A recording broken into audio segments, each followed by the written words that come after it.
হাজার তারের বিনা তুমি, তুমি সুরের ঝংকার, প্রথম প্রেমের ছোঁয়া তুমি, তুমি বসন্ত বাহার, রাগ রাগিনীর ফুল কলিতে কণ্ঠে পরাবো মালা, তুমি মোর জীবনে ভাবনা, হৃদয়ে সুখের দোলা।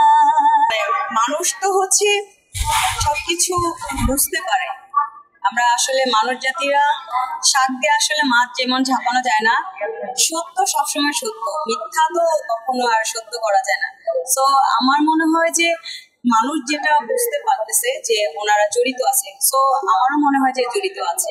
এটার একটা সুষ্ঠু তদন্ত করে এটার একটা বিচার করা উচিত আমার মনে হয়। আর যেন কোনো সালমান শাহ বাংলাদেশ থেকে না হারাইতে পারে। সো এটা মানে বিচারটা খুব জরুরি। সালমান শাহর প্রত্যেকটা গানই আমার খুব হৃদয় ছুঁয়ে যায়। তার মধ্যে সব থেকে বেশি যে গানটা আমি স্টেজে গাই এবং আমার মানে ব্যক্তিগতভাবে ভালো লাগে সেটা হচ্ছে তুমি আমার মনের মানুষ, কাজ হচ্ছে তুমি মোর জীবনের ভাবনা, ভালো আছি ভালো থেকো, এই জীবনে যারে চেয়েছি। ওনার অসংখ্য গান, পৃথিবীতে সুখ বলে যদি কিছু থেকে থাকে, তো এইটা এই যে পৃথিবীতে সুখ বলে যে যদি কিছু থেকে থাকে, এটা তো হচ্ছে আমাদের জাকির হোসেন রাজু ভাইয়ের মুভি। তো ওনার সাথে আমার ইন ফিউচারে কাজ করবে আরেকটা মুভিতে আমি গান করবো। আমাদের ইন্ডাস্ট্রির জন্য অনেক বড় একটা ক্ষতি। সালমান শাহ ভাই হত্যা করা হোক বা যেভাবে হত্যা করা হয়েছে বা যেভাবে তাকে মারা হয়েছে, এটা আমাদের ইন্ডাস্ট্রির জন্য অনেক বড় একটা ক্ষতি হয়ে যাচ্ছে ওই সময়কালে।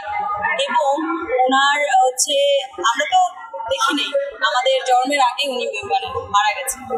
তারপর আমাদের জেনারেশনের মেয়েরা বা ছেলেরা আমরা যেভাবে যে পরিমাণ ওনাকে আমরা মানে পছন্দ করি, এটা আসলে অনেক অনেক মানে কি বলবো, অনেক একটা হচ্ছে অ্যাচিভ করে গেছেন উনি দুনিয়ার বুকে যে এতদিন ছিল।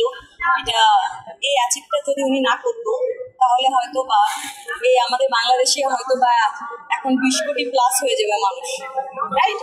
সো এত এত মানুষের ভালোবাসা উনি পেয়েছে এবং উনি এত লাকি মৃত্যুর পরে, মানে প্রায় অলমোস্ট 30 বছরই হয়ে যাচ্ছে, 29 বছর, যেহেতু 30 বছরই হয়ে যাবে মৃত্যুর পরেও একটা মানুষকে মানুষ এত পরিমাণ ভালোবাসা দিতে পারে বা ভালোবাসে মানে ধারণ করে, এটা আসলে উনি অনেক লাকি একটা পারসন। আমি তো কখনো ওনাকে দেখিনি, কিন্তু ওনার প্রতি যে ভালোবাসা এবং ওনার কাজের প্রতি যে ভালোবাসাটা, এটা সারা জীবন সবার